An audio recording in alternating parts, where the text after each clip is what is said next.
'Cause I'm yours to keep if you want to. Boom. Awesome. Thank you for coming to do this. Thank you for having me. We're just going to jump right in and go with what is your full name? Oh, I am legally changing my middle name right now, but Yeah? I go by Maty Noyes. That is Okay. my real name. So Yeah. So Yeah. cool. Where were you born? I was born in St. Louis, but I grew up in Mississippi my whole life. I moved there before I was 1. So that's all I knew for a long time. Yeah. Mm-hmm. Cool. You grew up with family there? You got siblings? Yes, I'm the middle child. I have Nice. a big sister and a little brother. And it was a pretty normal, beautiful childhood. I was always kind of the weirder, artsy girl in school, not the most popular, not the least, somewhere in the middle, kind of friends with everyone, Yeah. which is basically the same now as well. Friends with everyone for sure. But I definitely always knew like I wanted to leave and do something else with my life. I always knew music was something I wanted to do. So, Yeah. luckily we were like fortunate enough that on summers and breaks, our parents would take us like skiing or to the beach or Cool. little trips. So I got to see more of just my small town. Yeah. And I think that was really inspiring. For to sure. me. I think that's like such a critical thing to have throughout like your childhood and throughout your life to like make sure that you are able to keep up with that. Cause like as soon as like if you don't have that, like I have some like know some people who just kind of like stayed in like the small hometown Yeah. and like that's awesome. But at the same time, like the world is like such a cool place to see, and It's like, really important to see other perspectives and Yeah. the ways people live and all For that. sure. So were you close with your siblings? growing up, I would say no. Okay. Now I would say yes. Awesome. Yeah. Where do they live? My sister's currently in Atlanta and my little brother's in college at Ole Miss. Cool. Mm-hmm. What about your parents? You close with your parents? Yeah, I'm way closer with my parents now than I was growing up. Okay. Mm-hmm. That's cool. Growing up, my parents were really strict and very, very, very religious. And that was hard, I kind of Yeah. wanted to be a wild child Yeah. and rebel, or at least, I always knew, I'd be a stoner one day. I always knew these things, but at this time it was so not acceptable. Yeah. But I couldn't wait to get to that point of I always felt like an adult. Yeah. Even at age 4 and 5, Oh, wow. That early. I felt like when I was around adults, Yeah. I wanted them to open up to me. I wanted them to confide in me. I wanted them to tell me about their divorce and this and that. And I was like a child. Crazy. And I hated when people treated me like a little kid. Yeah. I totally feel that. I mean, Yeah. I definitely was a similar like old soul in that way where like, I don't think it was that young for me, but I also don't really have memories being that little. Yeah. That's always another like interesting. When was your first memory? I was just about to say that was an interesting question when you asked that. And I have a hard time actually answering that because I can't tell if it's like something that's like generated from like a picture. You know what I Right, mean? Or yeah. like a video, like a home video kind of thing that like is the reason that like planted. Yeah. But I feel like I was like 4 and we just moved to Utah and like I had my birthday party in like the basement of this like condo kind of like condominium kind of place. Mm-hmm. And I feel like that's my first memory. Wow. Like that's like when I try to trace back like as far back as I can possibly get. It's That's that like where one. it stops. Wow. Yeah. So 4 is I feel like not a very impressive like distance to go back to. I've talked to people who've been like, yeah, I was a baby and I remember this. And I'm just like, get the fuck out of here. Yeah. You? Mm-hmm. Yeah. What was your first memory? My first memory was also in a basement, but I was like 6 months old. No way. Mm-hmm. Man, that's so crazy. I know. I remember seeing my sister and the neighborhood boys at the time jump around on these big like bean sack things, the ones Yeah. you'd fall back on. And I just remember seeing the big sacks and being like, wow, they're so colorful and squishy and big. And Crazy. yeah, That's caught so my cool. attention. Yeah. That's nuts. What kind of stuff do your parents do work-wise? My mom is actually right now, her and her new husband are about to open one of the first medical weed dispensaries in Mississippi. No way. So she's like a pioneer on that front right Cool. now. She's you know, through her whole life in the medical field, she's seen so many people be on such heavy medicines with such drastic side effects, and she's seen how much marijuana can help people over like being on really intense drugs. So it's it's really inspiring to see her advocate for that down there. Yeah. Yeah. Imagine that's got to be rough. Yeah. Like, I feel like the culture there is very anti. Yeah, but I think once it's out there, yeah, everyone will start doing it. And then they'll all kind of, because growing up, actually, the town I lived in, it was dry. They didn't have alcohol. So if you wanted to drink, your parents had to drive an hour away to pick up wine and stuff. Oh, wow. So then there was that.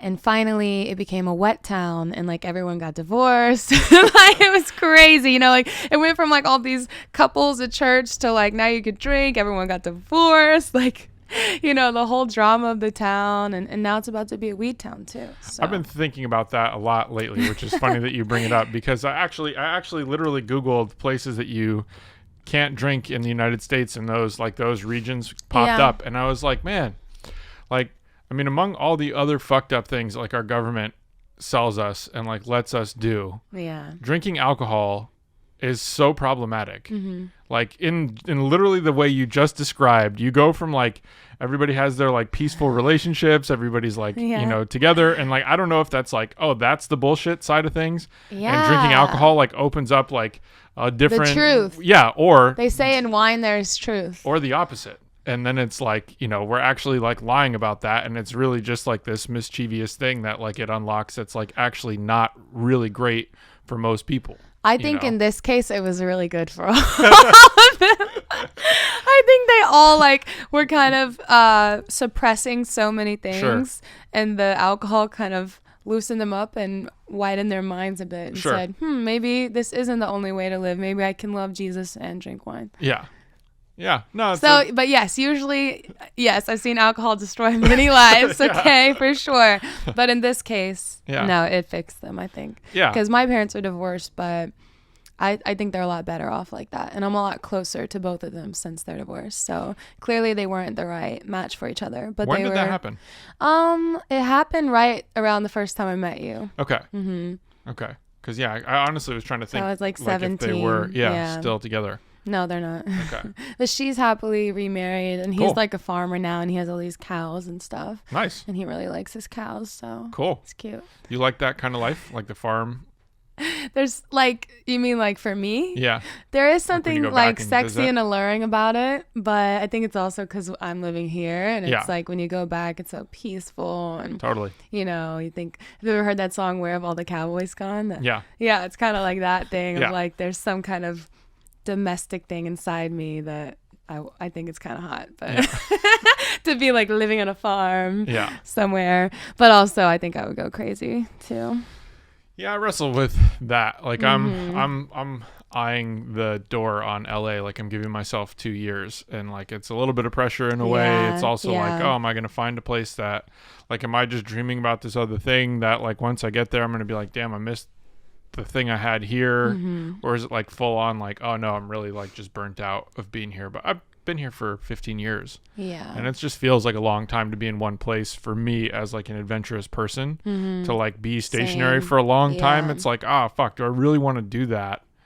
And time goes so fast being here, and like being in a studio setting, you're just literally just like days are just like peeling off, and you're just like, holy shit, it's the same day, Groundhog Day, like over and over and again. And I'm 33 now. Like, what the fuck? Where would you go? I spent the summer in Europe kind of looking, like scouting for places I'd like to go back. And from an adventure standpoint, I think Europe geographically has the biggest advantage over anywhere else in the world because like there's so many different countries, there's so many different cultures, there's so many different like environments you can find yourself in within like a 1, 2, 3 hour time. Plane ride, ride, And it's so much cheaper to like do that and just be like, oh, I'm gonna hit the train for $45 and like be in a new country in a few hours. And it's cool to see it that way. It's just there was a lot of things that I value with that, and I feel like it's gonna now start to be like pulling apart each country and being like, okay, is like the government cool here? Is like the food system cool here? Is like the healthcare system cool here? Because I don't find a lot of those things to be good here. Like in it's this horrible country. here. Yeah, It's it sucks. a complete disaster. Yeah. And there I have friends in Sweden that are like, oh, I had a knee surgery and it was $8. Yeah. You know, like just insane. That's high on my list Yeah. of places to look at, but fuck, it's expensive, and I feel like that's a tough one to like get into, like to be a citizen there and to, like, crack into like the culture there. And the apartments there. Yeah. People have like them pre-saved in the city for it's years. crazy. It's really hard to if get you're a not good like spot unless you like grew up and know someone. In Stockholm at least. Yeah. If you're in a small town, it's fine. Yeah. But I have friends in small towns there, so like maybe I would go to the small town. Yeah. No, I mean I've been trying to like work on that slowly and trying to figure out. Amsterdam is high on my list. It's just something like magical feeling about being there. I can't tell if it would like wear off, you know, by the time you like live there for some time. But there's just literally something in like the feeling of like walking in that city, and it's just so pretty. Like it's so peaceful. There's something like I haven't felt that anywhere else in the world. Like small town, big town, different maybe countries. it's Amsterdam then. Yeah, and it's kind of cool because I feel like music's a big enough like tourist thing there that it'd be fun to get involved and like work in more of like the live sound world. Like if it's partnering with a venue or trying to find and open a venue, that's like a next leg I'm super interested in, because I feel like I know so many people now at this point that I could just be like, hey, come do a show here. How much do you need? Let's figure this out. Like I feel like that would be a fun next chapter. Yeah, you know, I can see that for sure. Yeah, so it's still an idea in development. There's a few other places I'd like to go. I know. Check out. I'm like you though. Like I've always had that very adventurous side of I don't want to be somewhere too long. Yeah. You know, I left home the day I turned 16, was in Nashville for like 2 years, came here, and I kind of thought I'd do my thing here and then live somewhere else. But I think in my head, there's a lot of versions of Maty that aren't living in those places. Yeah. Like there's a Maty in south of France that knows all the local families and goes around to their wineries and like drinks with them and stays in their nice villas and stuff. And then there's a Maty in Miami that swims and dives every day and, you know, makes music by the beach and is always very tan and curly haired. And there's the New York Maty. There's just, I'm mentally kind of everywhere because I do want to be everywhere. Yeah. But I'm so committed to like kind of what you said, a few more years of just working my ass off here to see what I can really do, because I've never had that opportunity yet. Yeah. But I think because of all the trauma I've been through in the industry, it's almost holding me back a bit. And there's like a lot of barriers I'm trying to break through right now. Sure. And I'm really testing myself. It's kind of like a do or die moment. Sure. Putting myself on the line more than ever. And I'm trying to, they say, you know, you have to be in uncomfortable places to grow. So I'm really putting myself in the most uncomfortable places. Yeah, I'm with you. To see if I grow or not. Yeah. And see what happens. Yeah, we'll let's go full Stay circle. tuned. It's exciting, guys. On the next episode of my life, every week it's like I'll meet with my friends and they're like, what this week? You know, and it's just a whole new, it could be an episode every week. It's always something. You know? I think at some point it almost becomes important to have, when you're trying to be an entertainer, a therapist, and I differentiate that from an artist. But when you're trying to be an entertainer, I feel like it's necessary that you're basically like you're like setting up your own reality show. Yeah. Because people want to be a part of like your day to day. Like if you're going to be an artist and just be like, oh, I make this art, I'm a reclusive person, I don't perform, I don't this, but here you go, here's my art, or however you handle that, it's different than just being like, hey, I'm trying to really be like an entertainer, like brand, you know, like all these kind of younger kids are doing with like the social TikTok shit, and you just see like, oh man, like that works if you have a thing everybody wants, you know. But it's just never been interesting for me. Like it's just I'm private, and like even doing this stuff is like that kind of like growth and like see what happens, you know, because even with this, like I've just been like in a cave for like 15 fucking years. And I know a lot of people, it's been awesome, but like it's never been like, oh, let me do the like public facing thing. I feel you. I was talking to a comedian the other day and he was like, you musicians have the worst of it when it comes to that, because there's a lot of incredible artists that can make incredible music and tour and sing great live and be really good in person, but then you're asked to like somehow learn this new platform of sharing things in your life and jumping on trends and songs, and like it just doesn't, to me personally, because I am rooted in kind of how I started was just going through something, sit down, write a song, pour my heart out. Like it was very intentional and all this stuff. It's very hard for me to kind of just jump on with this whole new TikTok Totally. stuff. But I do see how valuable it is, and I don't want to not like evolve with what's happening and just be like, it has to be this way, you know? Yeah. But it is very different, and it doesn't leave a lot to the mystery. And, you know, they were saying it's so easy for us. We're comedians. We already put ourselves out there constantly. We're already on a stage, you know, Yeah. doing that. But a lot of artists like me can be a little bit more introverted sometimes, you know? Totally. I really love the person-to-person contact. Yeah. It's very hard for me to hold up a screen and be like, Yeah. hey guys, what's up? I'm Maty. La, da, da, da, da, da, da. Yeah. It's very hard for me. For sure. But I'm really trying to find my own way with it, make it fun, make it my own, and in a way that feels genuine to Yeah. me. But I haven't found that yet. Me either. I'm exploring that. I've been releasing my own music like the last Oh, nice. 3-4 months. Yeah, I've been doing like Congrats. instrumental albums and stuff like that to start. Mm-hmm. And like I did something, same thing, like very like cerebral, kind of like this is my plan. I was traveling in Europe. I'm making like songs that are themed after each destination I was in. It's kind of abstract. It's kind of unique. It's like, how do you create a mood about like a pond in Iceland without singing anything lyrically about it, you know? And like, then my goal was to like make videos where I was like going to explain all of that. And then I realized like, fuck, I'm kind of boring when I like just sit here by myself and try to talk to a camera. Like Yeah. that's so not natural for me. Like I love talking to people. I can forget about a camera if I have a person I'm talking to. But when it becomes like, all right, Nick, be interesting, like turn it on. And I'm just like, I'm monotone. Like I just don't find, I know. you know, it just I feels so know. strange. But I you know, know. I'm in the same boat trying to figure out, you know, all right, what is the way that actually can work, you know, which is super fucking just like, I think I'm too like overthinking cerebral when it comes to a lot of that stuff, Yeah. you know? Anyway, we'll come back to all this shit. Let's jump back in time and go to like what's growing up in Mississippi like. Lots of church, Okay. lots of family. Beyond Sundays. Yeah. Okay. Sunday night and Wednesday too. Okay. Lots of school. I did every activity growing up, every sport. Nice. Cheerleading, dance team, basketball, soccer, baseball, you name it. I was doing it. Track. I just was obsessed with like trying to be the best at everything. Huh. Theater, all the things.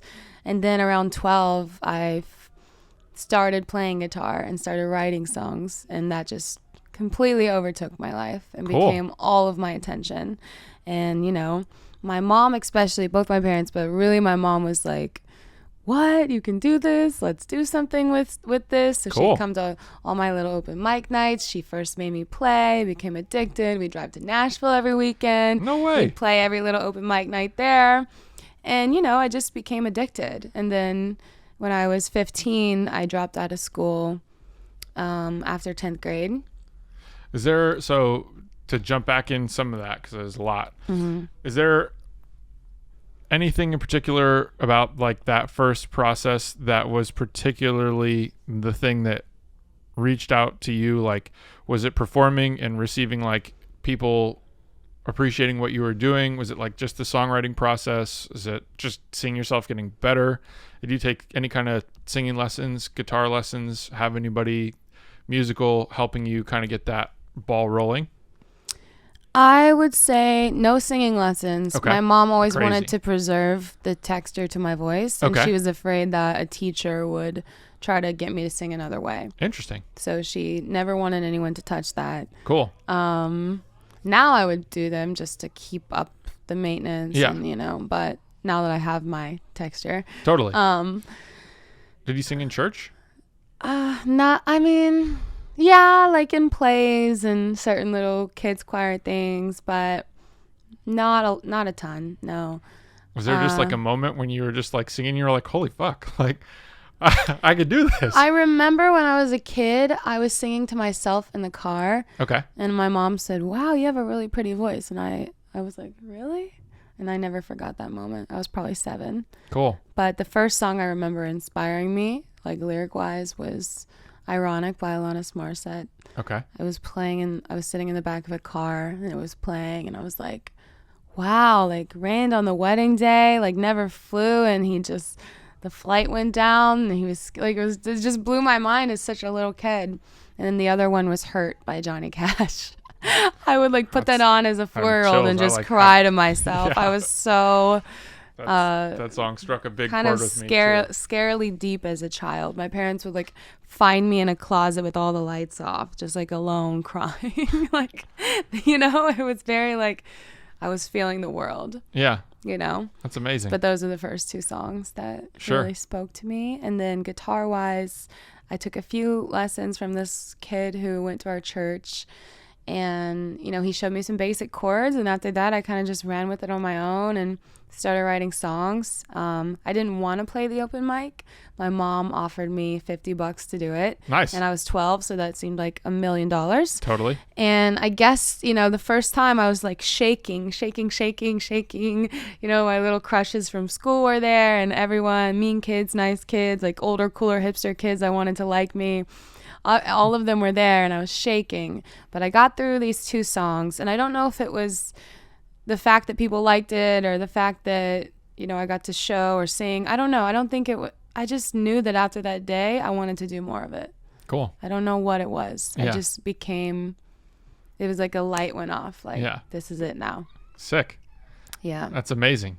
So that's basically at that point in time, you're not long for dropping out of school and music just becomes full-time for you? Yes, and has been since then, other than one babysitting job. I was just about to ask what your first job was or if you had another job. So yeah, that's what I would do. So when I moved to Nashville at 16, I was living alone in a friend's apartment. She didn't live there, so she was renting it to me. And I had a fake ID, so I was just playing every show I could every night. I would go and by myself, put my names down. But a few times a week, I would babysit this sweet little boy and, you know, show him guitar. And yeah, so I'd babysit him and then go play an open mic and pick him up from school. And after that, go play an open mic, meet random people. Nashville was different back then. Now it's changed a lot. I went for the first time for Thanksgiving with my mom and my brother and sister. And it's a not popular thing to say, but I didn't like it. Yeah, I mean, I can see if you don't go as someone local and you don't really know where and what to do, 100%. I would be pretty lost pulling up there too. Yeah. But when I was there, you could be on Broadway any night of the week, put your guitar case out, and only a few people would be walking by and you could play. And now it's just everyone's throwing up, you know. Yeah. It's just a disaster. Yeah, it's not like a culture. I mean, I had a different vision for what I was getting into, and I had no idea it was going to be that, you know. Like, I had always, for the last, I don't know, like 10 years of knowing people who've come to the studio and been like, oh, Nashville's awesome. You know, go into any coffee shop, you're going to have somebody who's playing live music. You go anywhere, you're going to have somebody playing live music. And, like, my experience was mainly centered around like Broadway and just being like, oh my God, this is like tourist hell. And yeah, like it's become that. Yeah. You know, when I was there, any part of the day from like morning till night, you could go in any one of those spots and it was some world-class level musicianship in there, you know? Mm-hmm. It was incredible. You could just see that at any point. Incredible musicians. I feel like now you can barely get in the door. Yeah. You have to squeeze your way in, you know, it's like packed. It didn't used to be like that. Used to, you could dance if you wanted. Yeah, I'm so happy I got to experience Nashville like that. And I think a lot of my life has been on a cusp of everything. Like, I grew up right in an era where I played outside every night. I wasn't on phones. I wasn't on anything. Yeah. But I still got a phone young because I was young. But same thing kind of now. Like, it's this era of, well, even then I got to experience Nashville right before it changed, and then kind of got to experience the craziness of the music industry right before it changed and people got called out. And so I'm kind of living in the betweens of all these big changes that most people only see one or the other of that I meet nowadays. Yeah. And it's kind of that weird place of being the first year of Gen Z, because it's like I grew up with millennials, so I experienced a lot of what they went through. But technically, I am Gen Z, but I don't really relate fully to the Gen Z that's like what people think when they say Gen Z. You know what I mean? Yeah. So it's like a very weird middle place that I've always seen both sides of everything and experienced both sides of it and watched the change and everything. Yeah. So, Yeah, I can relate to that in a lot of ways I guess it's just like we're watching life unfold, and I'm sure everybody has their feeling of that. Like I grew up in Park City, and it's an entirely different place now. I grew up going to Mexico, like especially to like the Tulum area, but like going down there, like the highway after you got like halfway down the highway towards Tulum was just a one lane dirt road. I know. Every time I go there, locals will tell me about the original. Yeah. And so, you just have these like, that is like this thing that was cemented in my head as what it is. And then I go down there now and I'm just like, fuck, people destroyed this place. Like it was so not meant to be this, you know, it's sad, but you get to experience it for a little bit of like your own personal way. Yeah. Yeah. So you're going to Nashville, you're performing, you're writing songs. Was there anybody that was in your life helping with songwriting or like giving you an idea of how to structure a song, or it was just kind of like you're doing your own thing? And No, for the beginning, it was me. And then eventually I met a really close friend called Jack. And you've probably even met him. He used to live out here. I don't know, maybe. It's been a while. But he was, a producer that was working at a studio that I booked to record like this album I wrote when I was 15. And we just hit it off like brother and sister, so close. He, started helping me record. We put a band together and we started playing. Blonde hair guy? He has dark hair. Did he ever dye it and have blonde hair at one He point? might have dyed it at one point. I'm trying to think, because that actually sounded familiar to me now, like when I first met you. Jack Shackelford, Shack, yeah. He was always around in the original crew. And so he kind of helped me for a while. And then in Nashville, I met my managers I had at the time, and they took me straight to Lava and Republic. And within 6 months of living in Nashville, I had like a major record deal. No way. Signed. Yeah. Holy shit. So what's that process like for you at 15? Honestly, I've never been the type of person that's like overly shocked or surprised. I'm very adaptable, and I've always believed in myself. Sure. I don't want that to sound egotistical. It's more just about as a kid, at that point it was like, this is what I'm doing. This is what I'm doing. I believe in it. I'm going to do this, know. As you grow up a little bit, you know how to tone it down in the right areas of not being so like, I'm the star, everything's a star, but you do have to run the ship, and you do have to believe in yourself. And if you want to build teams and get other people to believe in you, you better believe in yourself way more than they even do. If you even want that to happen. So it's important to really believe and have a purpose in what you're doing. But at this point, I really believed in the music, and I was very excited, but I can't say I was like going through a culture shock or anything. People always say, how did you go from like Mississippi straight to Nashville so young, straight to LA at 17? I never thought much about it. I was just living and loving and doing my thing, I was never stressed. It was just a fearless mentality. Yeah. That I lost for a while, but I still have today. You know what I mean? Mm-hmm. What I have more of today is more of it's not that I'm still fearless. It's more a doubt in the state of the world. Yeah. It's like 100%. Mm-hmm. Am I too misunderstood? I love it, but will people get it? Will it even live to see the day that it comes out? It's so scary. All these wars going on, just how fucked up our country is already. You can't help but to wonder, like, if it's just going to all go to shit at some point. I mean, I know everyone thinks that always, but damn, it's really feels crazy. It feels way crazy. And especially this year has been like probably the hardest year of me and all my close friends' lives. We've all experienced a lot of trauma. I lost my grandpa. One of my best friends lost her mom, like a lot of death, a lot of like hard times finding jobs, hard times, being financially, like it's just a recession right now. It's just a rough time. Yeah, it's fucking brutal. to be in this. And I don't know, and I'm okay with that. Like, I kind of have come to peace that whatever's gonna happen will happen, and I've accepted that, and I'm just gonna do my very best and be most genuine to myself as I can be. And I'm gonna stop being a gatekeeping all my fire music and pictures that I have ready to roll, you know? Because I'm like trying to find the perfect team, but it's like, you're not happy not putting this stuff out. You're not happy. You're not being yourself. You've had this done, and it's awesome. And this is what always happens to me.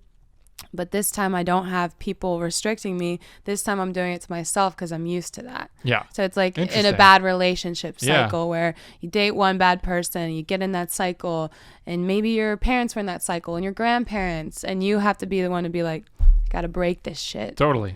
It's such a huge I recognize thing to it. I'm still breaking it. Yeah. Do I need therapy? Yes. Can I afford it right now? Probably not.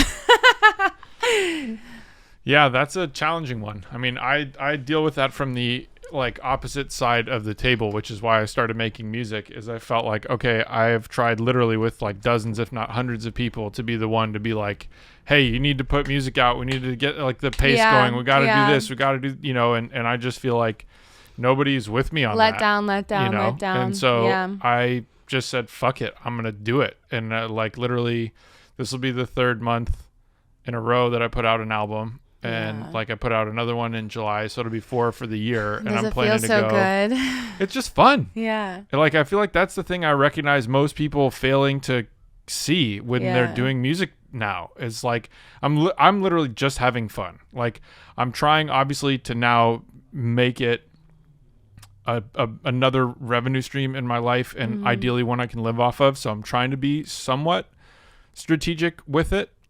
Like, I don't want to just be like, hey, I'm just making music for myself, putting it online, not telling anyone about it, not making any money from it, and just be happy making the music, which is not too far from what I'm doing right now. But there is something about that that's just solely fun. Yeah. You know, and I feel like that's, for me at least, like such a fundamental factor that everyone needs when it's like creating music, you know, or like your initial reason, if it's a therapeutic release. Like I think that there is something about like the cycle of coming up with an idea, like whittling the idea into something, completing the idea, sharing the idea, starting the process again, you know. And it gets to be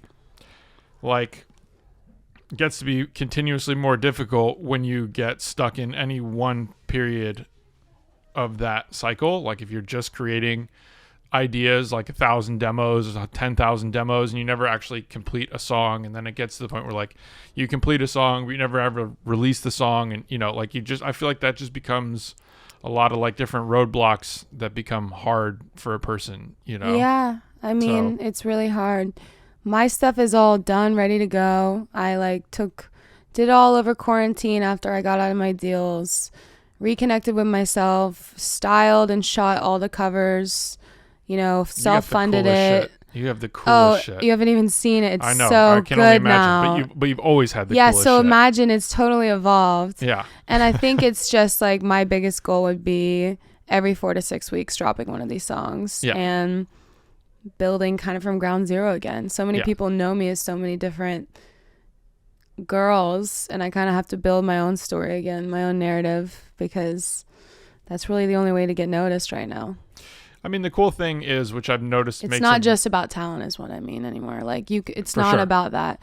It's just not. It's not, you know, it's not about talent. In a lot of ways, it never was. That's kind of the interesting thing. It's extra not now. Yeah, for sure. It's definitely more about the other things, but like in a lot of ways, it was always kind of about how you can build a team and how the team can basically like market what you're doing, you know, and like if you're able to be consistent at that, and you notice the things like, oh, we need to actually make merchandise so that we have a way we can make money. Oh, we need to go perform so that we can show people the music and we can sell them the merchandise, and we can, and when you start connecting like all those dots and you have people who are there supporting that, over time that's going to grow, you know, like if you don't suck. Yeah. over time that's going to grow. I'm in the team building stage. It's Totally. like all the work's done. I know who I am. I know what I stand for.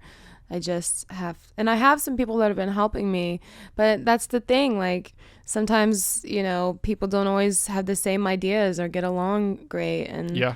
you have to make really hard decisions. And, you know, I can't waste any more time. I've wasted time on people for so many years that should have been booted, you know? Yeah. So my biggest lesson to myself is, you know, even if someone is a friend, if it's just not working, it's okay. Yeah.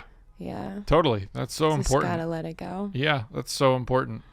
So I want to jump back into 15-year-old you is getting signed to Lava, and you're like starting to get some, I guess, like industry support. Mm-hmm. And what's that feel like now? Are they looking at you and saying, oh, you have all this music, let's finish it up? Or is it now we want to bring you a whole new team of people and create new stuff? And is there a goal? Like, is it like, oh, we need you to make this style of music, or we need to have a hit song by our measure? Or like, do you feel that kind of pressure even at that age? Then, yes. So I think, you know, the label I was with really did the biggest disservice to me by signing me off these beautiful songs that I wrote that were so genuinely me, the reason they wanted me signed there, but never putting them out. Instead, putting me into studios with extremely pop producers, which at the time I was more singer-songwriter-esque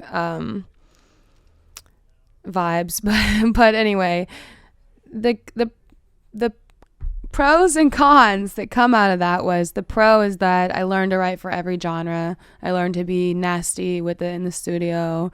The cons were that they took me so far away from myself. Yeah. And they put me into clothes I would never wear.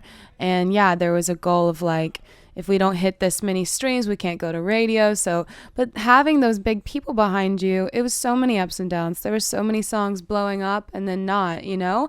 And their biggest disservice was waiting so long to put music out, not putting so much of the great music out, and just kind of trying to push one pop single like a year when there was so much more to me. Yeah. You know, in that span of time from 15 till maybe 2021 when I got out of it all, I probably wrote 8 full albums that were done. I remember when we met. And you've heard a lot of that. I mean, you and I have always connected through the years, and you've always been one of my favorite people to even share music with, because first of all, like if I'm showing you my music and you're on your phone, like you can go fuck yourself. Yeah. Like anyone out there who is looking at their phone when people are playing you music, like fuck yourself. Yeah. But anyway, it's just the worst thing you could do. It is. It's like immediately I'm not interested in what you're showing me. Yeah, but you really intentionally always listened and got me too, and understood me and supported me in multiple ways. So thank you. Yeah, of for course. that. Just a quick thank you. Yeah. I mean, it's just But like, you saw all that Yeah. kind of happening, and you met me right after I got signed. So you were one of the first studios I ever worked at out here, probably even before I moved here, before I knew I was going to live right down the street from this studio at first. when we had that first yeah. session, immediately in that moment, I knew you were like such a special artist. Thank you. Like that song in particular was like, she's I how still old? love that song. Me too. But it was like, she's how old? Like, Yeah. and she just wrote this song and this is what she's sick. Like, I was just on the floor, Yeah. you know, and then to hear like over all the different years when we would like just randomly catch up and Yeah. like you play me shit in your car, or we'd just be driving around and they're Yeah. just like, oh my God, like this and this and this and this and like every time Yeah. it'd be like a pack of like 25 songs and your writing is fucking phenomenal. I mean, obviously like the performances too, but like, I mean, I've literally always told people you're one of my favorite songwriters of all time. Thank you so much. Well, I always tell people, like, I don't take cuts, you know, like my music personally is my story, and it's Yeah. very intentional, you know, it's Yeah. not just, it's very, very much so. The whole theme that you've known me, that I've been fighting for my whole life. So when you first met me, this wasn't allowed in the industry, but I was trying to do it. You had to be one thing. Yeah. You had to fit in one box. You had to have every song sound the same or similar? And if not, you were in trouble. Yeah. I got so much heat all the time. Now people like Halsey and SZA and all these people, they're dropping albums and every song is a different genre. Yeah. And that's what I've always been about. I've always been on that wave since day one. Yeah. And I've always fought for it. People have always been confused. What are you though? Nah, nah, nah. Well, I'm the future, bitch. That's what I am. I am the future. And music is multidimensional. We are multifaceted human beings. We should never be limited to a box. Totally. I am unlimited mindset. And when I'm tapping into this creative energy, the best time for me is even when I'm by myself. A lot of times I'll wake up, it'll be 7 a.m. I'll hit a joint, I'll pray to God, I'll be like, use me in whatever way. And in the silence there with no phone, no this, no that, melodies will come through. No way. And they're beyond me. They feel like from different time periods. It's crazy. And I'll just go to the piano and pick it out.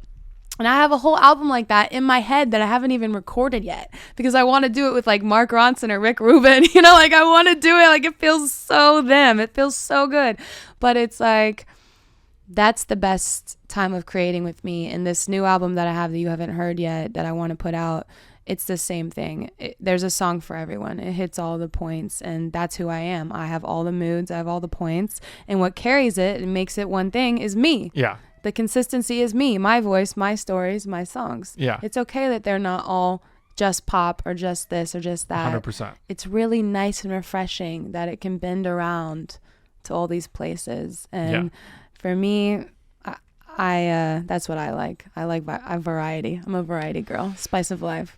I mean, I kind of wrestle with that because I think that it's important to absolutely be able to do that. Yeah. I don't know how I feel about it being like throughout one album because it gets harder for me to like. I mean, obviously the nice thing is every artist does their own thing their own way. So we have diversity. So it's like you could listen to whatever the fuck you want. On the one hand, there are times when I just want to listen to somebody that's like, hey, this is a live band kind of throughout the whole thing. And it's just like drums, guitar, bass, piano, or electric piano. And maybe some songs are just piano and somebody singing, or they have little accents of things and there's a mood to it versus, oh man, we're doing like dance song, next song is slow song, next song is ballad, next song is pop song, next. And I think that there's great use for both because, you know, we're But just what if you humans who loved have all the different- songs individually? Would Totally. it be different then? Yeah, I think. I mean, look, I like. There's no. I've always been a no box, no That's rules true. kind of guy. So for sure, I think that's like, you know, you can take it all, and that's the cool thing is you can make it all. You can make projects that are themed a certain way, and you can make projects that are just like, I'm just artistic. Like, stop fucking trying to put it in a place, and like, I just made this whole thing. It could be cohesive. It could not be. It is cohesive. It's just not all one exact style. genre. Sure.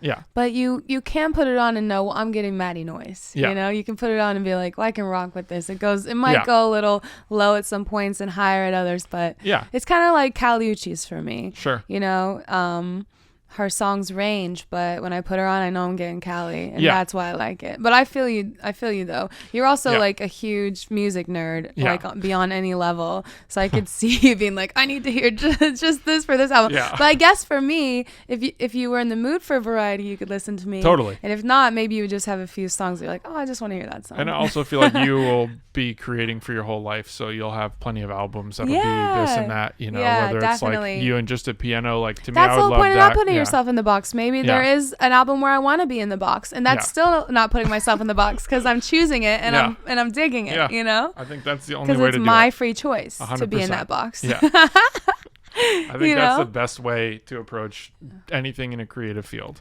If a box is there and you climb into it yourself, it's cozy. If someone shoves you in the box and they close it, that's scary. Yeah. Yeah. That's literally makes the biggest difference.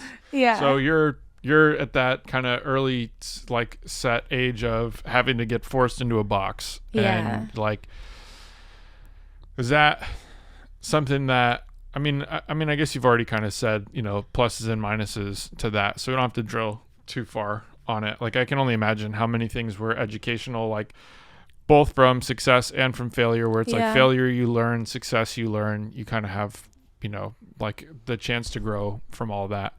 You go through all that first leg and you get out of your deal. Is that like a mutual, we both agree it's all good, this didn't work out kind of thing? Is it you just being like, fuck y'all, let me out of here? Are they just like, hey, you're not doing what we want, so goodbye? And how do you kind of handle that next leg? Yeah, I feel like it was like more of a, they saw the star, the light, the potential when they met me. Yeah. They weren't able to deliver it in a certain amount of time. Sure. The way that we thought we could together. Yeah. And then after a certain amount of time, you have to look at like, well, this is a great artist, but maybe I don't know what to do with this person. Yeah. And then I have to also look at, you're wasting my time. Yeah. You know? Mm-hmm. So I think it was, in a way, feeling pretty mutual by that point. Sure. Yeah. And then I was also signed to them in a publishing deal too. So that was really scary. Yeah. But I got out of it. Okay. What was the process of getting out of that? It's a great story that I can tell now because Was there like some kind of clause of like, shh? It was a clause of me playing the game for my own benefit. Yeah. Which I felt I deserved at this point. You know, I had given them the Celine Dion song. They had the rights to my Kygo and Weekend stuff and all the people I worked with. So they had plenty of money from me. Yeah. You know, the person who signed me there, he was like a father to me for a long time. You know, we were together for many years, and he was the one that really made me feel like he would be the one to break me as an artist. And he had me on the label and publishing side. When we didn't work out on the label side, I had so much anger towards him of how everything was handled. And I really wanted to get out of my publishing deal because I didn't want to deal with them at all anymore. And so I wrote out this letter, just this nasty letter of all the feelings I had of like, how could you do this to me? You wasted my time. I swear to God, if you ever try to fucking hold on to me, I'll ruin your life. Just letting out the rage, you know, stuff that I didn't probably mean fully or would ever do, but just letting myself feel that hurt and pain of 5 years of someone feeling like family almost betrayed me and realizing I was just a dollar sign to someone that felt like family. Yeah. And I wrote all that down in my notes, but I didn't send it. Yeah. Instead, I sent an email that said, hey, you know, I don't really know where I'm at. I don't really know if I want to do this anymore. You know, you're such an amazing champion of artists and musicians. You're like the best of the industry. You're such a good person. Like, I know you won't keep me in this deal. Like, I know you'll let me go. And because you wouldn't do that to me. Like, you're such a great champion of artists. And, you know, I'm so lost. All that kind of thing. Yeah. And I just kind of sucked their dick metaphorically through an email and made them think that it was their idea. And they let me out of the deal. Because like, oh, I am such a champion. Oh, I am the best. Oh, I would, yeah, you know, she's lost. She's this, let her go. She's not going to be anything. Ha bitch. We'll see about that. You know. I think it's really important to have that exercise, though, to like take a second to not publicly necessarily let that fly on somebody and just like get it out from yourself and then get perspective on like, what's the goal I need to accomplish here? And like, is this going to do and that? And how's it really going to get me there? Totally. Yeah. Like, what good is this going to do to get my anger out? Nothing. I would have been stuck in that deal to this day still, probably bitching about it right now too. But I'm not. Yeah. I'm free. So what was that? Now you're free and kind of the next step for you? So the next step, I got introduced to this like independent kind of label that was basically like a bunch of super rich young kids that were friends that wanted to get into the music industry. This is where I quickly learned that you just have to have skin in the game sometimes over money, you know? Yeah. I was with them for like a year, and then they all got in like a fight and didn't want to do music stuff anymore, and they let me out. So that was like a weird beginning of quarantine thing. Okay. And then since then, I've just been finishing everything on my own and now I'm just trying to shop it and build a team and kind of start from scratch Nice. at this moment. So what is the process of making the album at home? Are you starting to buy like equipment to record at home? Did you already have stuff to record at home and you're like starting to look at like, oh, I need to be functional to make stuff by myself, or how'd you approach it? Well, a lot of this album, I didn't produce it. I just wrote it. Okay. But yeah, it just had to be like, I had to, once I got out of all those deals, I had to take some really dark downtime and then come back to myself and like rediscover why I started this, who is Maty, why is she doing this, and yeah, just between a few collaborators the album was created. But yeah, at home I do have a studio there. I would love to produce and record myself. I think I'm just at a state right now where that shouldn't be my main focus at the moment. My main focus right now is getting this music out, doing this thing, starting to play live, coming full into my artist stuff, get it to a consistent place where I can be like a household name that's touring and, making consistent money and all that stuff. And then once I've made it to a place where I can kind of fuck off for a little bit, I will really zen in and like dial in and just work on that. Yeah. But yeah, I have like the SM7 at home and the Apollo and, all the little shot skis and stuff, the little chords and interface, and it's recordable. Got some speakers and all that. And just, I'm not, there's still times where I go fuck around. Like I might just fuck around and find out. I know some basics. I took a little production course for fun. Like I was really high on a plane and I signed up for it because I knew if I just did it then that I would have to do it later. Yeah, I learned like the basic stuff and like tried to record a few songs, but okay, pause. Cool, back at it. Yep. So we're talking about you recording, doing the production class, and then so the album is now finished in terms of like it's ready to go, and then you started creating, sounds like, photos and videos and stuff as well. Yeah. So you've pretty much been like your own creative director the whole time for the last 2 years. Okay. Even before that, I feel like you were still pretty much running the ship for a lot of your stuff. Yeah, it's been for the last many years. Sorry. It's just like especially full on like when you're with a label, they're like, shoot with this person, do this, wear that. And then, with that short little label deal I had, I brought in my friend from Nashville, her and I, Delaney, we made all the content together. I styled it all. She shot it all. And then when I was also with them, they hired this incredible creative director called Claire Gillen. She works with King Princess and a bunch of other really incredible artists. And she kind of took me under her wing, and I really learned so much from her. Cool. So I think just having that as a base to go off of, she really brought the bar so high with our visuals. And of course, I would also like style a lot of that, but she would hit me with the ideas and the crazy photography and the sets and stuff. And it was a great collaboration between her and I. And since then, I've just taken it into my own hands and learned a lot. And found my own photographers through Instagram, set up my own shoots between London, New York, and here. Crazy. Do you want to see the album cover? Yeah. Okay. I'd love to. You can just get your reaction. We can't show it, but you can at least look at it. But this album cover I shot in London.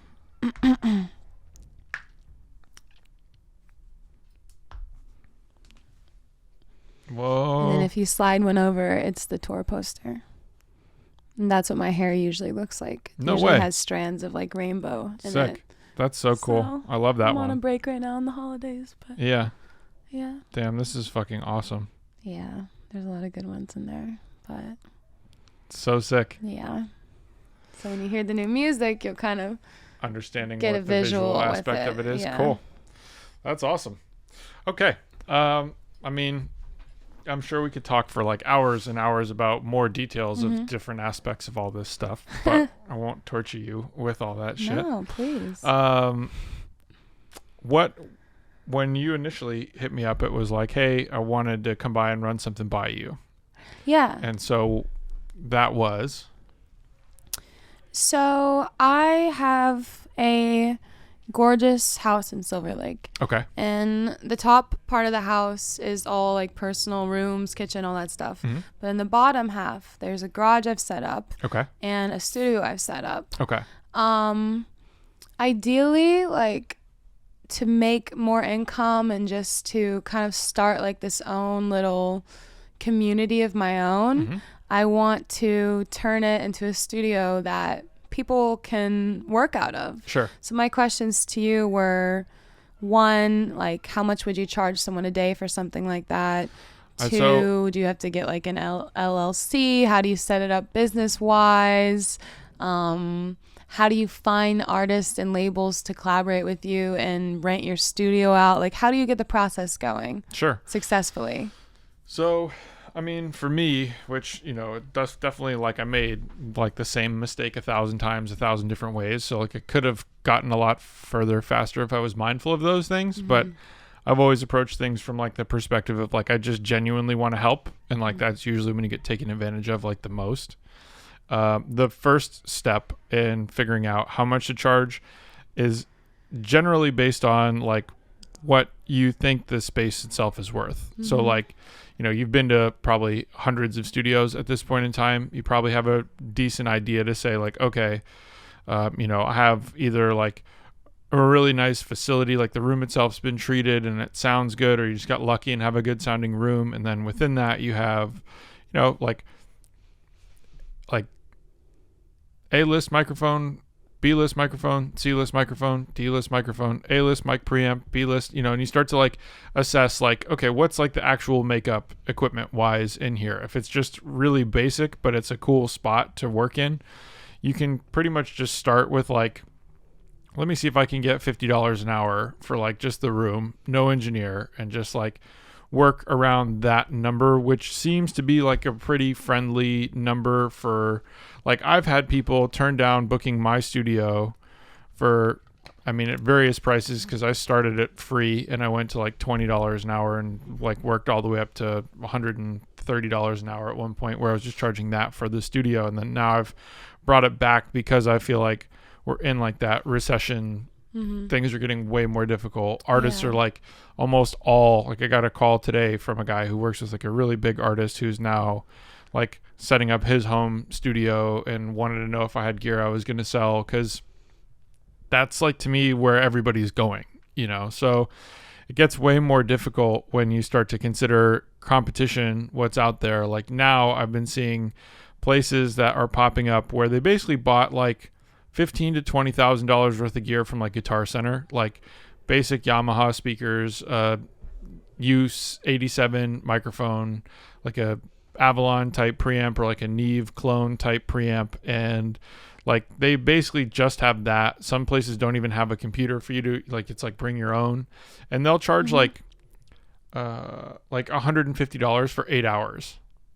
And when I look at that, I'm just like, how do I compete with that? You know what I mean? Like, I'm charging, like, for me, engineering, I was charging $180 an hour. Now I'm charging $150. Like, somebody could come from work with me for 1 hour or work at another place for 8. Like, that whole thing just distorted my mind in a way where obviously it's entirely different. Like, I nerded out on equipment basically as far as like a human can go. Yeah.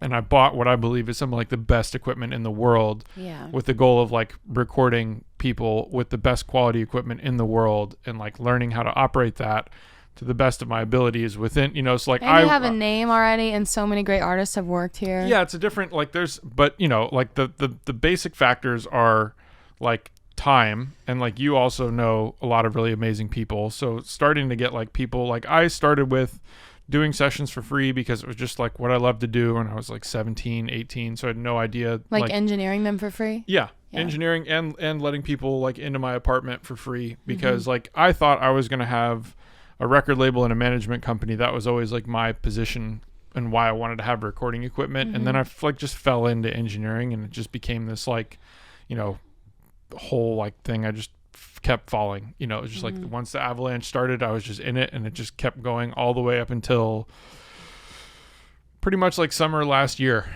You know, I feel like things just stayed busy for me for almost like 14 and a half straight years. I mean, there were times where it did get slow, and like the studio business was definitely like a bit of like a seasonal thing. You know, there'd be people going on tour, and there'd be people who, you know, got dropped from their labels, signed to new labels, pushed to different places. So, you know, you constantly have this.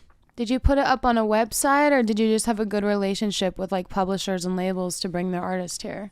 It all started with basically doing shit for free. I always had and have had like the True Studios website, which is something like I built custom. I didn't want to do like a template thing, but honestly, I feel like especially now you can get away with that. And it's like you can get a website for like $15 a month, which is like, you know, includes the hosting fee of it, includes like the template that you can just like kind of fill in like the text and add your own pictures to and create something simple and great, you know. And you can, once you buy like your URL, you can sync like a Google account where Google will be like the backbone for your email system. So I pay like $8 per email, where it's like nick@truestudios.com, info@truestudios.com. So people find you through your website and stuff and Instagram, or are you on a are you on a different like booking, like are you on a studio website where they can book you for an hour? I tried to do some things like that. It didn't really work. It's kind of like Airbnb or anything else when you know, like you're displayed in this place that people can see you, and then they always kind of want to like circumnavigate.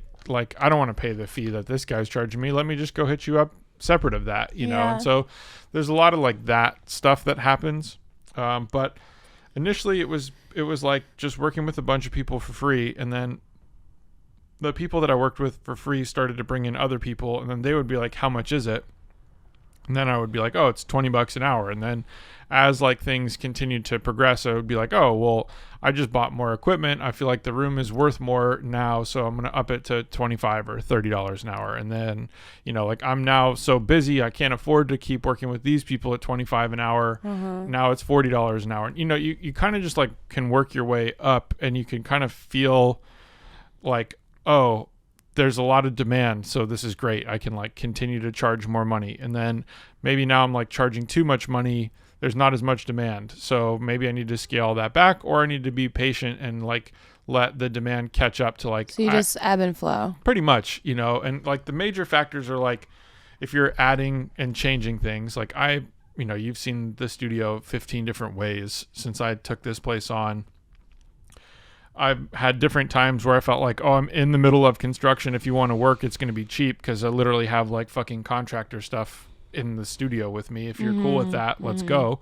And the other side being, hey, I just did all these renovations, and like I'm up in the price because like I just put $50,000 worth of acoustic treatment and shit into this place. Because, you know, for me, it's like I'm really, I just gave it everything for like a decade, you know. But the initial stage was like just buying that kind of like first equipment, realizing like, oh, I need to have all these things within like a recording chain to like feel like I can get something good quality.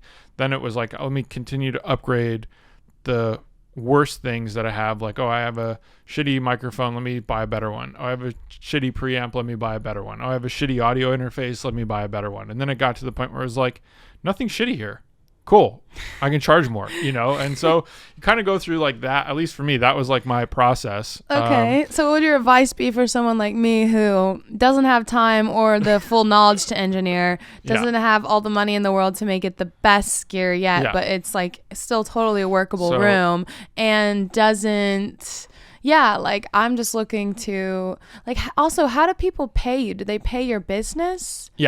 And how does that happen? You just give them like a bank account number, like in a invoice? So independent artists, it's basically like, I mean, you can be as business regimented as you want. Some people will literally just be like, yo, I'm going to send you $600. Don't need an invoice. Don't need a receipt. Cool. Thanks for being here. Fantastic. Send it just to the business. In whatever capacity. So even Venmo, Zelle, cash. I mean, like literally everything.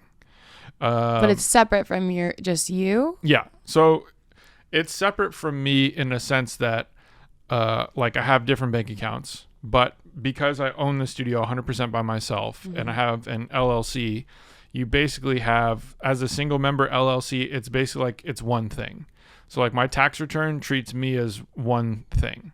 So like my expenses like offset my income from the studio, so that to me is what I've been preaching to fucking everybody is especially if you're paying a lot in taxes, and especially as an artist or an engineer or studio, like as soon as you set up your business, you have like all these expenses you can write off against your income, whether that's like food you're buying for sessions or, equipment that you're buying, and so you can write off a lot of more stuff. Tons of stuff. Yeah. You get so many advantages with that. But you get a tax ID number, you set up a bank account. I have all my different ways. I mean, at this point, you literally can pay me with anything. You want to pay me in any crypto shit, you want to pay me in fucking, favors, whatever, like however the thing, like if you want to give me art, I'll figure out how much value. Like one of the coolest things that I love about the studio world is like having a studio gives you the ability to barter with people who do everything. Yeah. And so that's a really cool thing where it's like, now I've been working with this guy who is amazing. He's like a 3D illustrator, animator. His name's Rohan, and he did my album covers for my last 3 instrumental projects. He made these really sick, like visual 3D, like animated visualizer things. And we did that as a trade where like I'm mixing and mastering his projects because he makes like instrumental stuff and offered studio time. Like it's like a really cool way to navigate when you have the freedom to do that, but if you're solely just looking to like use it as a thing where you want to make money, I would say find like somebody like me who can help you look at like, this is what you have. I think you'd be better off if you have these 3 things, or you have everything you need, you're good. But you want to get to like your base level of like, I have these things, and you should, in my opinion, be able to find almost everything on Craigslist within a relatively short period of time for like way less than you're going to find it anywhere else. Like anybody who's got like a gear guy who's going to give you the best deal, you're still going to get it for like 30% less than that person. That's how I built like everything I have upstairs, nearly everything. So you can plug in the holes of like, I'm missing this equipment here.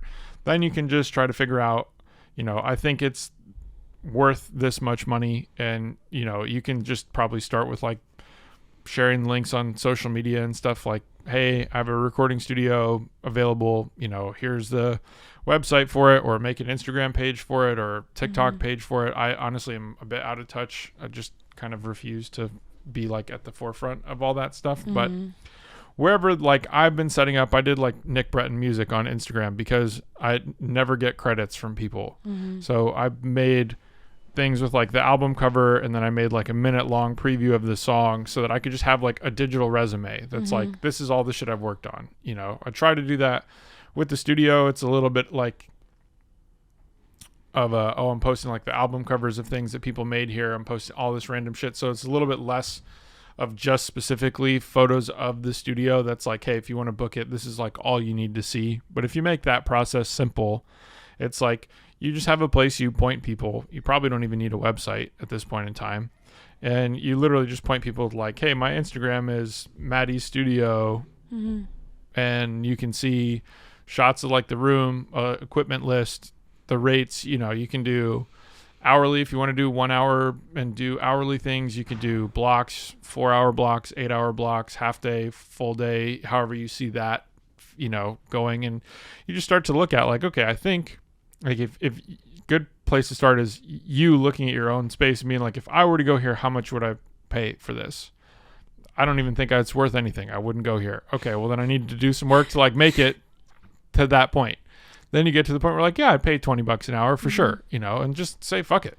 Start at $20 an hour. And then all of a sudden it's like, if you do a 10-hour day and you get $200, it's like, okay, cool. It's $200 more than I had before. And Just maybe you can here, buy other equipment, to increase like the dollar amount that's worth. And you get to a point where like I see the sweet spot for sure being between like $25 and $50 an hour. I feel like there's a much bigger market of people who will pay that much money to be in a studio.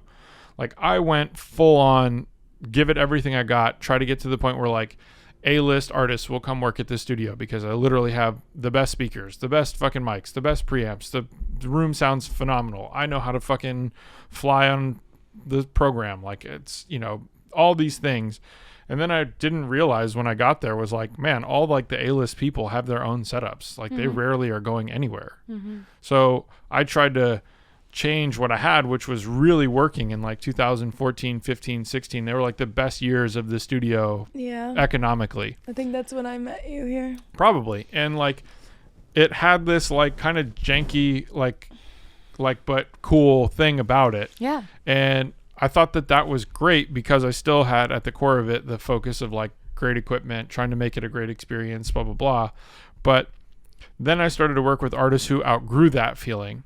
And I started to feel like, well, I don't want to be stuck with like working with like this kind of person. Mm-hmm. Let me upgrade and be able to continue kind of like growing with these people so that like, you know, you have a hit song or whatever, you feel like, oh, I want to be in this like great place. It's not like, oh, I want to go back and work at this like kind of offshoot house thing, you know? And so I went like all the way there, and then I outpriced everybody, and it was like, oh shit, nobody can afford to be here now. You know, like the people that aren't going to be here.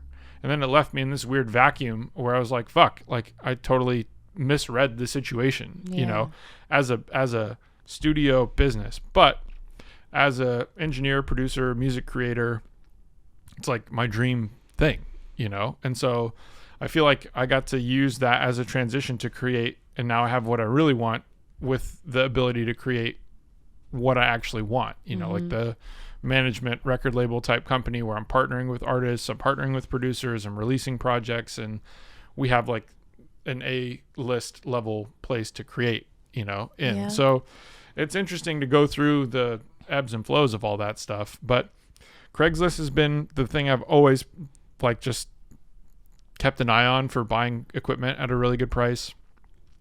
Once you get a few people who become regulars, that starts to be like the gravity. They tell people. And it starts to go. And so I think like the best thing is figuring out probably like what's a fair price and then going a little under that. So if it's like, oh, I think it could be 40, but let me start at 30. And then it's like, let me get whatever. If you want to get 5 days a week booked for 4 hours a day or 6 hours a day. Should I get an engineer to split the money with? That's something I would look at as like an additional fee. Yeah. So then you start finding some people where it's like, hey man, like, you know, you're probably worth more than $20 an hour, but would you take $20 an hour or $15 an hour? And for a lot of people coming out of school, which, you know, every 6 months here in LA is like another batch of people who are trying to find paying gigs. Like, you could probably find somebody who's super cool or a few people for $15 an hour to start, and you grow together. And it's just like, hey, if I can get more money for you, I will. Like, I'd still do that with people here. I'm like, look,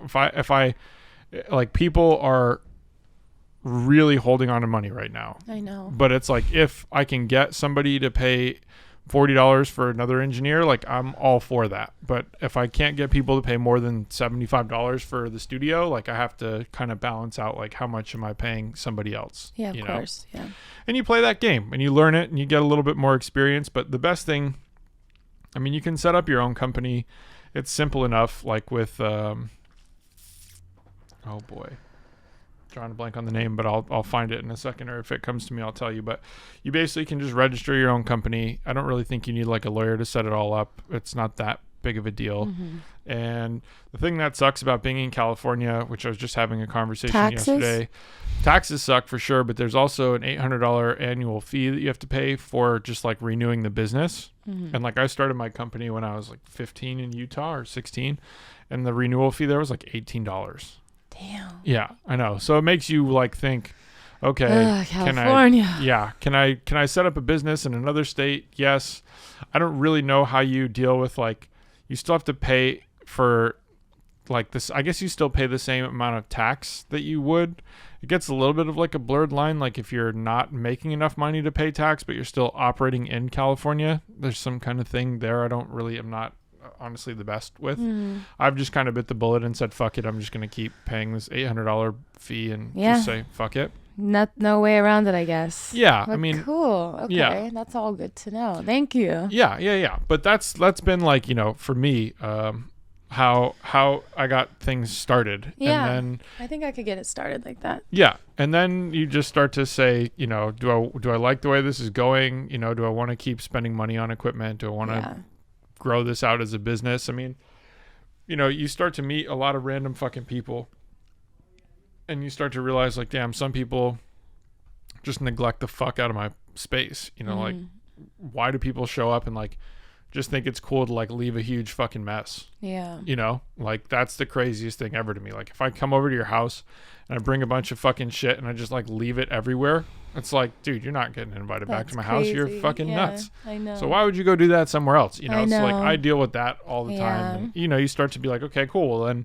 I'm going to add a cleaning fee because, you know, this happened. And you just learn from all those. Time is money. Yeah. All those mistakes or all those things happen to you and you get past the threshold of like letting it continue to happen. Yeah. You know, like if I don't like people smoking in the studio, it's not because I don't like people smoking, but it's like technically not good for your equipment. And I've invested so much money and time getting my equipment that I want to like preserve it as best I possibly can. Do you smoke?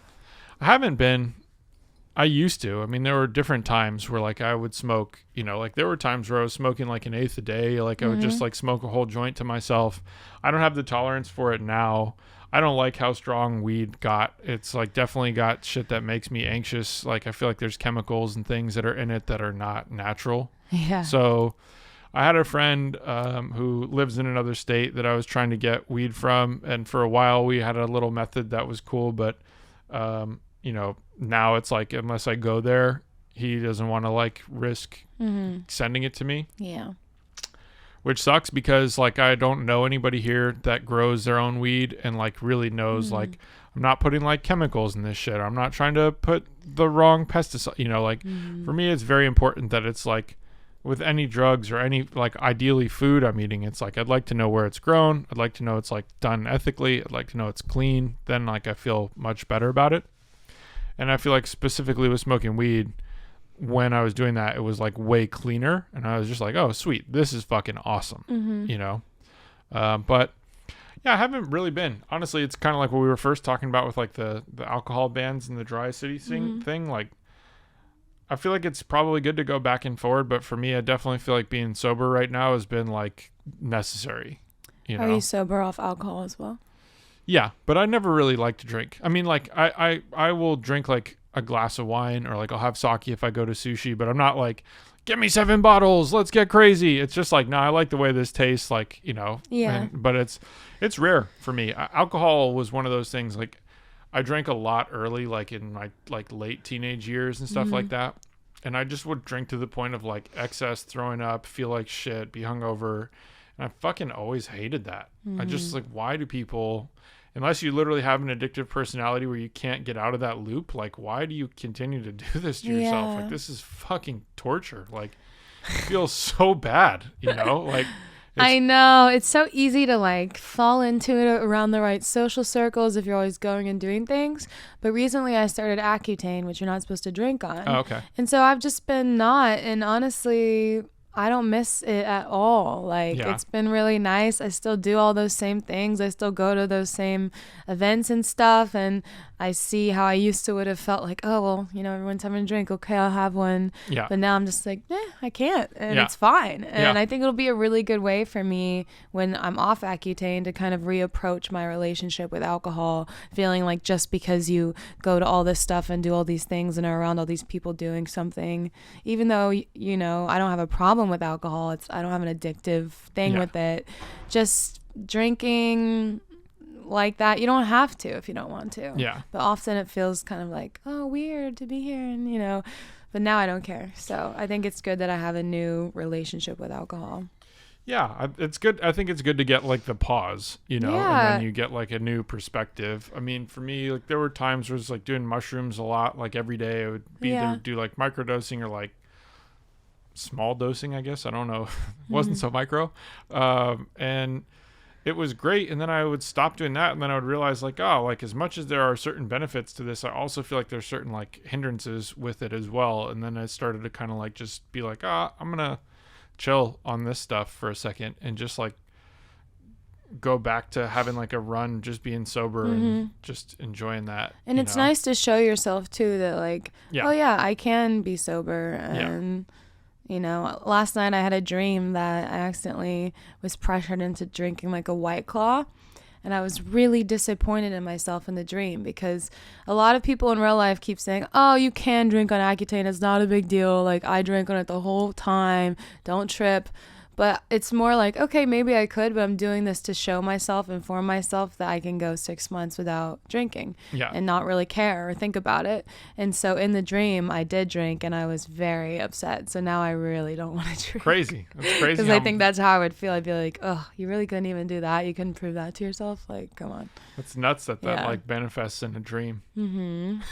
Yeah, I know. Well, shit. I feel like we pretty much covered all the bases. Yeah, that was great, honestly. I want to play you some stuff and definitely want to listen to what you've been working on. Should we go have a little listening party? Yeah. All right, let's do it. Sick. Well, thank you. This was Hi, fucking great. guys. Thanks for having me.